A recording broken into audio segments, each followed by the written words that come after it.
Mr. Who's the Boss has spent $273,000 on luxury tech to test it. And we're going to be looking at it and seeing if any of it we would buy.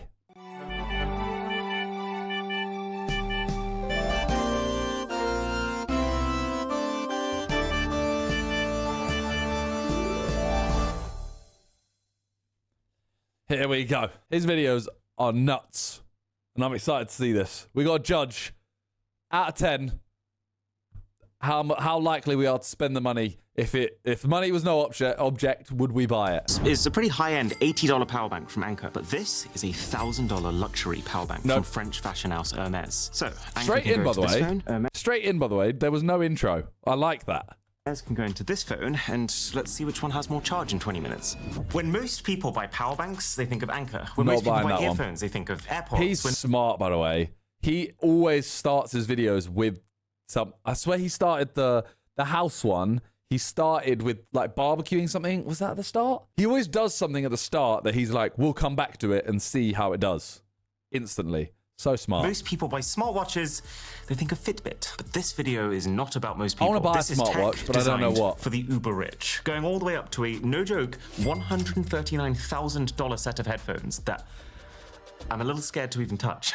Now, I would guess that a lunchbox isn't what you'd normally associate with luxury. You kind of imagine Jeff Bezos has his meal hunted fresh in front of him when he hits his lunch break. But if you were to use one, it would be the $300 steam box. And Waka, thank you for the Prime. Peter, thank you for steams your food when you're ready to eat. So I started the steaming 20 minutes ago. You just empty this water container into the heating base and then control it using the app on your phone. And it has just finished. Whoa, you weren't kidding about the steam. Freaking hot, like actually surprisingly hot. But when we're talking about the ability to reheat your lunch, that is a very good thing. I'm really curious how this compares to just reheating in a microwave. Oh, wow. It actually has that this was just cooked right now feeling to it. Whew. That's amazing. It's completely evenly heated. The meat hasn't gone super firm. Kind of nuts, no? Also, I love the timer to see how long we're going to be on this product for. Okay. This product, it looks kind of sick. Because microwaving does change, microwaving does make it taste kind of shitty, right? Whereas this would... They kind of cooked with this one. I mean, clearly, this is a niche product. Because you've got to fit a battery and a water tank and a heater, the actual space you're getting for your food isn't massive. Yeah. And most offices will have microwaves anyway that do most of the same job. But if you're somewhere that doesn't, I would way rather have this than a soggy, cold sandwich that's been in my pocket all day. Anyways. Okay, I'm saying no. Just because... He's saying, you know, if you had a microwave, you would just use it. And also, like, the time of it and stuff. 20 minutes. Microwave. You know what I mean? I don't know. Back to work. Because anytime someone asks me for a computer mouse recommendation, I will always tell them, go for the Logitech MX Master. It's expensive. The new Master 4 is $120. Whack, but it's basically perfect. And so I am fascinated to see if $365 can buy you something even better. What is this? It is definitely a more indulgent unboxing experience. It comes with its own real leather mouse mat, and then the mouse, which completely matches it. It's a lot of space for such a small product, but I guess that makes it feel even more exclusive. Whoa, the thing's freezing cold to the touch. Which is thanks to its gold tone plated solid aluminium. So just like the most elaborate way of saying we are looking at luxury tech here, gold. makes sense. Send it back. I do really like the way it looks, though. This is full grain French calf leather on top. I feel like there's a direct correlation between how much you're being charged for something and how many words are used to describe its leather. It's actually a little bit strange to hold. The mouse is completely symmetrical, which is good in the sense that you can use it with your left hand or your right hand. Normally the outside is... kind of makes it a little awkward to use with both for me. It just doesn't cup your hand. Normally the outside goes down a bit because you do it like that, right? I don't... Yeah, not for me. In the same way that something tailored for that hand would. So if I go to here, Logitech have absolutely mastered the shape, but also every click is cushioned and soft touch, and there's even haptic feedback. This is how we're judging it, right? We're not doing it out of 10. We're judging it on, would you choose it over something a lot cheaper if money wasn't the option. Like the lunchbox thing, I probably would, like if I had one, I probably still wouldn't use it. This mouse, I still wouldn't. Into this. Whereas this Lunar Artifacts mouse feels like it's kind of material above all else. This is the only way that my fingers naturally fall on the mouse, and it doesn't feel right. Also, it's pretty clear the difference in usability between the really expensive fancy mouse mat and the actually $9.99 I mean, it's not meant for people that play games, is it? It's less scratchy, and it also doesn't rock when I move the mouse around. Now, this thing does have a couple of nice tricks to it, like you can swap this top section for any other color, and you can even stick it on a Qi charging mat to wirelessly charge it, which is absolutely amazing. Does it make it a better mouse? No, this is the logical choice. Hey. Now, while we're sitting in our executive office with our fancy leather mouse and our now rapidly cooling lunch, oh man, his setup is so sick. When he first did the house tour and I was looking at, because this is the screen, isn't it, behind him? When I first saw that, I was like, I don't know how I feel about it. It seems almost a bit much for something that he can get elsewhere. But now that I've watched like a few of his videos, it is so sick. It's like unbelievably sick. Not for writing, just for stunting on anyone we call into our office. And Such nothing a good feels YouTuber. more fitting than the $759 Novium Hover Pen Future. Good to see that at the very least they provide the ink. And then this is the pen itself. So there's a couple of unique things about this guy. The first is that it's convertible. So this is the fountain nib. Let's open up my dream journal. You do have to clutch it a little harder than I'd like because why it's are really fountain pens still a thing? And it's kind of smooth, but not completely. There is still some drag against the paper. But then I can also swap the fountain nib for the rollerball. Ooh, I think I like this better. It's smoother than the fountain. But then again, that's a bit of a weird one because this is just using a very standard generic cartridge that you can buy for not a lot of money at all. So not that impressed so far. But then you've got the maglev pedestal. So your pen goes into the middle there. That's cool. And it just holds. Can I spin it? Wow. That's cool. I've messed around with quite a few levitation devices in the past, and they're always extremely finicky. Never understood expensive pens. Same. It has quite a large sweet spot, and it's fairly stable. Oh, I also like the fact that this is not an electromagnet, so it doesn't need any power at all to keep holding your pen like this. That is actually scratching up the base pretty badly, considering I've like barely used it right now. The biggest thing that is making this version of the pen $759 instead of more like $170. It works upside down. This is an 18-karat solid gold nib. All right, like let's be honest, right? This is the first one that you would actively use over a cheap pen if money was no option. I'm talking money was no option. Like, I got a pen. I'd take that pen if it was free. What do you mean, not a chance? If I give you this pen and that pen for free, you'd choose that pen for free. Whereas the other two, I actually don't think you would choose them, and you're not allowed to sell them either. You're not allowed to sell them. It is very pretty, but I really feel like instead of having a pen for which 80% of its worth is concentrated in the tip, they should have put that money into just making the rest of the pen feel more premium. Like this lid. For free, sure, I'd rather have an old pen. Far too squeaky for a pen that costs as much as a flagship smartphone. And it shouldn't be getting damaged when you're using it for its intended purpose. But speaking of products that are often mega expensive just for the sake of flexing, we got shoes. Except the $900 Nike Hyper Boots should actually do something to back up that diabolical price tag. Hyper Ice. Oh. Now, to my slight disappointment, that thing is not fly around the city saving humanity like Astro Boy, but they do apply compression and heat to aid your foot recovery. Oh, these are also really comfy. They fit like a glove, but then also really squeaky too. Kind of sounds like they're wet. Now, hold down the power buttons, and that's going to kick into max heat and max compression. And in theory, I can just be standing around, going about my day while that's happening. Whoa. Okay, a couple of very immediate thoughts. It's a lot louder than I was expecting, but it's also a lot more powerful than I was expecting. I had this idea in my mind that it would be like going to a foot spa, but my feet are getting crushed. In a good way. And it is boiling hot. My skin feels right on the periphery of getting singed. I've actually started playing football once every couple of weeks, and my feet come back a wreck. It really does feel like 15 minutes of this a day is going to burn them back into place. You can turn it down. I'm doing this to myself, technically. The only thing that's missing is it doesn't have coverage of this top foot area here. Everything else is being very thoroughly compressed.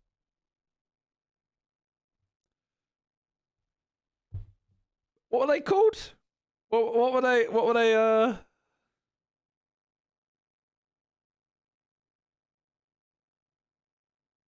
Hyper boots. I'm just making a note of what not to buy, you know? Just making a note of what not to buy.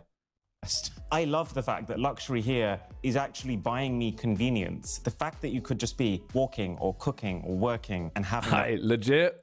Catch me in the next Sidemen studio session in them. Recovery is amazing. I would actually use this around the house instead of a pair of sliders. Maybe turn the heat down a little bit. That'd be so funny. Walking around. There's another pretty extreme way to spend your hard-earned $900 though. The Grams 28 152 transit bag. I must have been through 30 of the top-rated backpacks for $900. Trying to find the perfect ones to recommend in my EDC videos. But value has always been a key factor there. So I really want to be see what a bag that doesn't have that limitation looks like. I really want to be one of those people that takes their laptop everywhere and like, I don't edit videos anymore, but like edit videos and pull out like vlog stuff, like pull out a GoPro and start vlogging stuff. I just don't know. I'm just not. I'm in love with this bag. It feels so phenomenally premium to like touch, to squish. Like these shoulder straps, they feel like a stress toy. There's not a single bit of rustling on the inside. It's almost like they've got a gel interior. And the entire thing, everything you can see is 100% Italian leather. So it's that bag better fuck me for that price. That is mental. Also really durable. The thing I would say I like about this the most is that this is not a big bag. It's actually the opposite of bulky, but they've just planned it out in such an intelligent way that there's space for everything.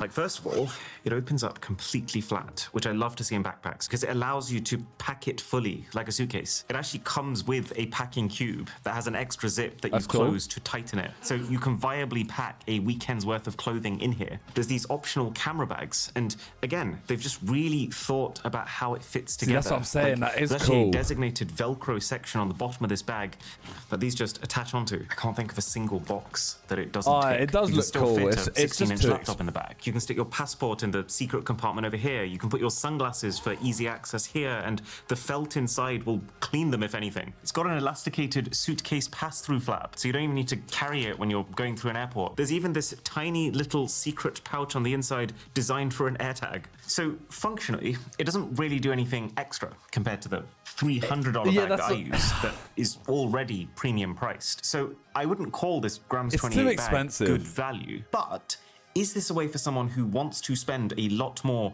to be able to use that money to get something that is even better? Something that keeps all the functionality, but now with top shelf materials, with a much cleaner silhouette, and even a lifetime warranty? I would say yes. I would say this is like dream bag territory. You do not need it. It's like $800 now. I totally understand wanting it. But now, that's the first one that I'm looking at like, oh man. If it was the Nike shoes, by the way, like I feel like all recovery stuff is just expensive anyway. That's the first thing I'm like, oh man, why is it so expensive? Like if it wasn't that expensive, I'd probably buy it, but I'm not spending $800, $900 on a backpack. You know what I mean? Pretty good. There are designer bags that are more expensive though. Yeah, I know, but like everyone says the Linus backpack. Now, let's upgrade the Dream Journal to something digital. Because I've looked at digital notebooks before on the channel. Digital paper? But I've never paid the best part of $1,000 for the pleasure. So, the brand new digital paper by Montblanc has a lot to prove. This packaging design is so sick. And then on the inside is the pen. And then the paper itself. Sorry? Hunter, thank you for the raid. Welcome in. We are currently looking at some expensive luxury tech. I'm confused. We're currently looking. This is some like luxury paper or something, like tech paper. I don't understand it.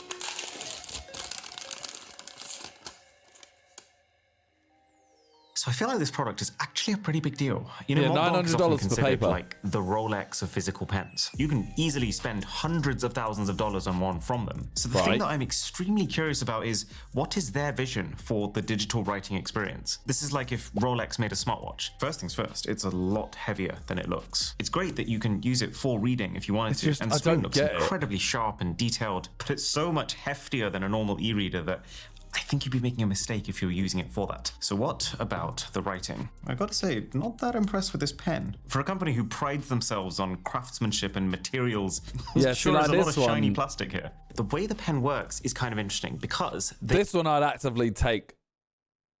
If you offered me this and then offered me pen, paper, and a Kindle, I'd take pen, paper, and a Kindle. They've custom designed I'd take an iPad over this. Tip. They've got linen, which is the roughest one, and then it goes matte and then smooth. So let's try the linen. Ooh, it does actually feel really nice. It's got a little bit of scratchiness to it that does make it feel a lot like dragging a pen across paper. I'll take chocolate over this right now. Wow. Yeah, that really could just be me writing on a piece of paper with a rollable pen. Something has been translated from the physical writing experience to the digital. If we now try the smooth tip, can I tell the difference? To my surprise, yes, I actually can completely.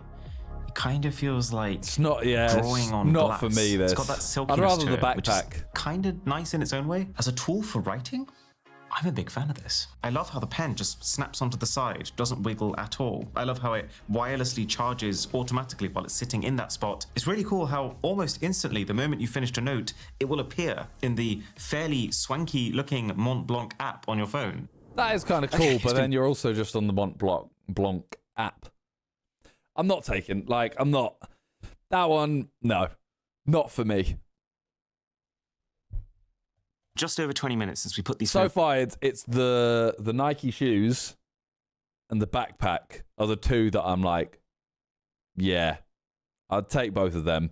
Price a bit too high. On charge, so well, the price is way too high for. Are you kidding me?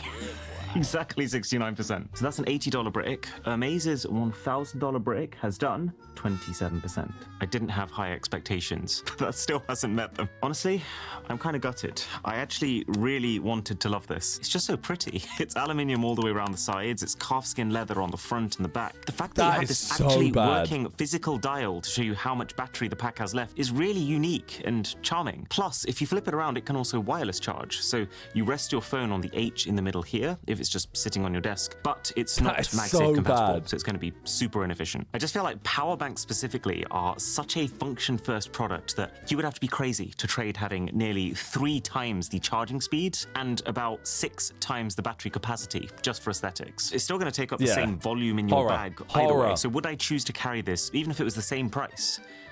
No. But now it's time to break through the $1,000 threshold. A keyboard for $1,600. That is such serious business, it comes presented like a bioweapon. But the crazy thing here is that this thing is milled from a single solid block of aluminium. So as expected, the weight of the thing is immense. Like, it almost makes me want to recheck the load-bearing capacity. This looks like a bad guy's layer type thing. Of my desks. The first impressions are kind of nice. I love the lighting. It's very vibrant, and there's so much space here. Feels like we're at a level of pricing where the keyboard comes with its own desk. It's kind of cool because it gives you basically unlimited area to rest your wrists against, and it also creates room for a very satisfying rotary encoder. And this is programmable, but right now mine just lets you do the very basic volume up and down. They've even gone as far as to, forgot how damn heavy the thing is, micro perforate these metal keycaps, just which are also completely custom made, by the way, so that the backlighting actually bleeds through. The effort that's gone into this is hard to dispute. Okay, you're not taking it, are you? Like,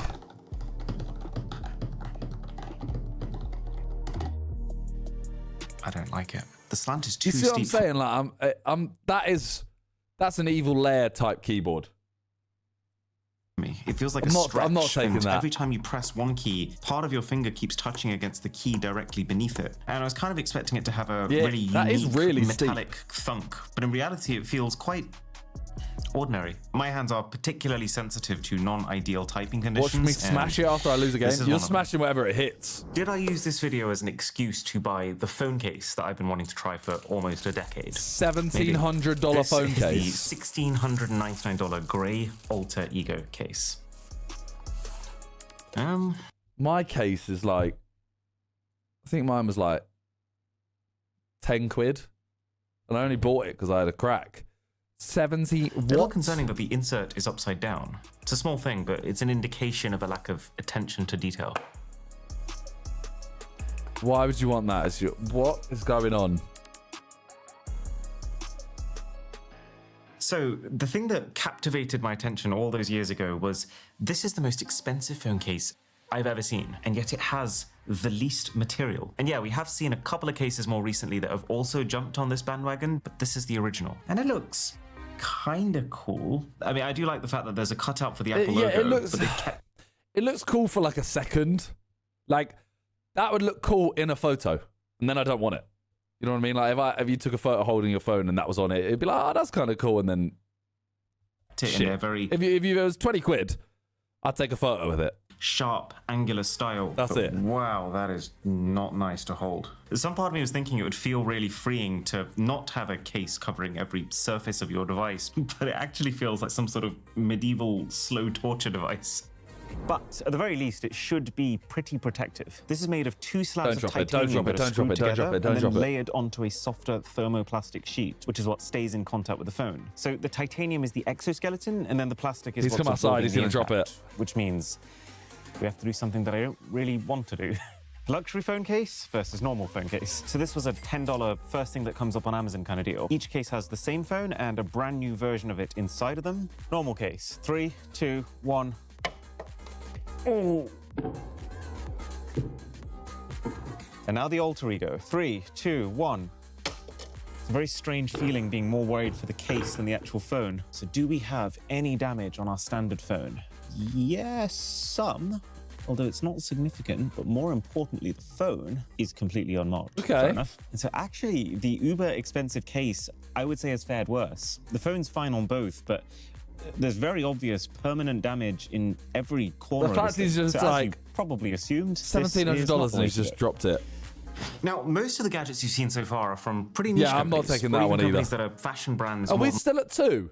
Are we still at the Nike shoes and the backpack? Remember, we're talking if they were free. I mean, we'd take the pen if it was free over a normal pen. They are tech brands. But now it's time for an official Apple product. The Apple Watch Hermes edition, which is actually really strange. I had no idea. He's been wearing it the whole time, hasn't he? On their site has a whole separate section where you can buy the Hermes version of whatever their latest Apple Watch is. And be you on the Nike shoes, buddy, not us. To be fair though, you feel the difference. I'm saying that we take away price, and those are the only 3 you would take over normal stuff. When you're unboxing it. This is a step up from any consumer tech unboxing I've seen, which is kind of expected when you bring together 2 companies who know how to do this right. So the first thing is the way heavier than expected Hermes Grand H metal strap. This is hefty. Okay. But would you take this over a normal Apple Watch? There's another insert over here, and that's a second sports band, silicone this time, but matched to the Hermes orange. And then finally, the watch body. Is it just a normal Apple Watch body? So this is the Hermes watch, Series 11. This is the Apple Watch, Series 11, which is literally a quarter of the price. So what are you paying for? Well, the Hermes does come in polished titanium by default, so this is a lot heavier. And yeah, it is the more premium hard-wearing material, but that's also not really a perk, considering you can also upgrade the normal Apple Watch to titanium, and it's still way cheaper. Oh, it does say Hermes on the back. Wow. Just in case you fancy taking it off every now and again to check. So then I guess the only thing that you will notice day to day is the Hermes watch faces. But honestly, this is very strange to me. You get the radial collection, but it's just so generic that it could be from any company. There's a couple of other similarly forgettable faces. And then all the company's actual signature ones, they look so odd to me. Obviously, there's a heavy dose of subjectivity in here, but all I see is 1980s video game pixel art and a not quite finished drawing of a horse. Again, the appeal I can see is... this is the same as the pen. Offer me this for free, I'll take it over an Apple Watch. Just because it's basically the same thing, bit nicer. I'm not... No, I'm not... Yeah. It's definitely not a... No. The unboxing is different, and it does make it feel exclusive. And the Hermes watch is the best version of the Apple Watch with the titanium body. So it's not worse. I just kind of wish it was better, considering how much more it costs.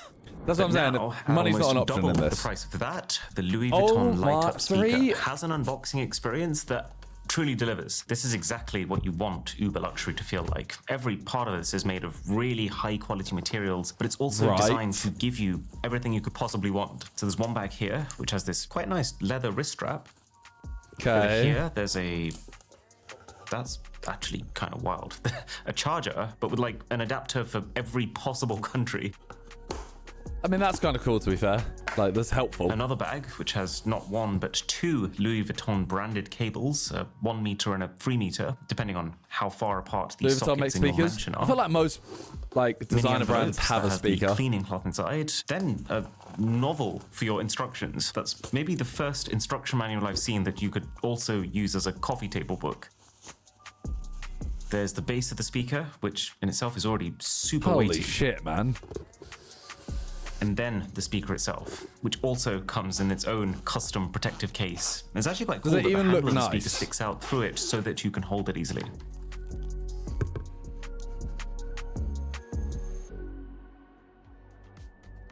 I gotta say, when I heard light up speaker, I was kind of getting the vibe of those kids' shoes that come with a little toy car inside the sole. But thankfully, that sentiment disappears pretty quickly. It's quite clear that this is at least trying to be a proper piece of tech. It's got an app, which is quite simple, but very premium, where you can pick a gradient or an animation to display on all the lights around the thing that can also sync to the music. We'll hear what he says about the sound quality. I really like when you change the color of the LEDs, it changes the color of every single part of the UI of this app to match. Obviously, high-end materials everywhere. It's a very expensive cocktail of polished and matte stainless steel. When we see the sound quality, that'll decide. Leather. And then this LED ring all the way around is protected by tempered glass. And it's all accompanied with what can only be described as one of the greatest knobs of our lifetime. This is how you change volume and style. That is kind of cool. Does it sound luxury?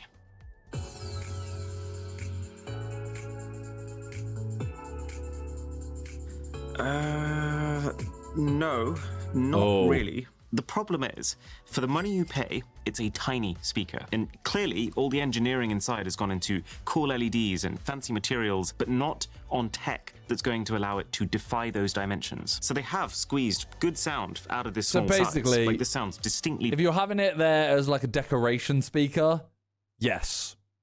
I would take it over another speaker for free. If we're taking it to listen to, no. Better than a $50 Bluetooth speaker you're going to buy on Amazon, but it doesn't sound good for the price. So, do you remember I mentioned Anker as one of the companies you think of when you want a good mainstream class tech product? Well, there's one exception. The $4,999 Anker Nebula X1 Pro projector, our sponsor. And luxury here buys you a freaking transformer. Because this thing has a telescopic handle inside of here, a power cable that can retract itself, control panel at the top, remote and microphones that rest inside, which automatically connect. You already had one of these, right? It's got lights so you can find your way around in the dark. But then you press one button here, and two speakers flank out from the sides. There's two more speakers inside of here, and each one is charged by the machine itself. You can take them out, they've got their own legs baked in, and they connect instantly for 7.1.4 surround sound, it's kind of cool. Atmos, and 400 watts of power. Sorry, Louis. Why are we still here? And then the projector itself, it's 4K, it's 3,500 lumens of brightness, it can fill a 200-inch screen. But the thing that I really rate about it is the fact that you don't even need to move the thing. It's got a gimbal, so you can pan it up and down from one spot. It focuses by itself, it corrects for its own angle, and the thing is currently $2,000 off with the Kickstarter early bird offer in the description. Damn!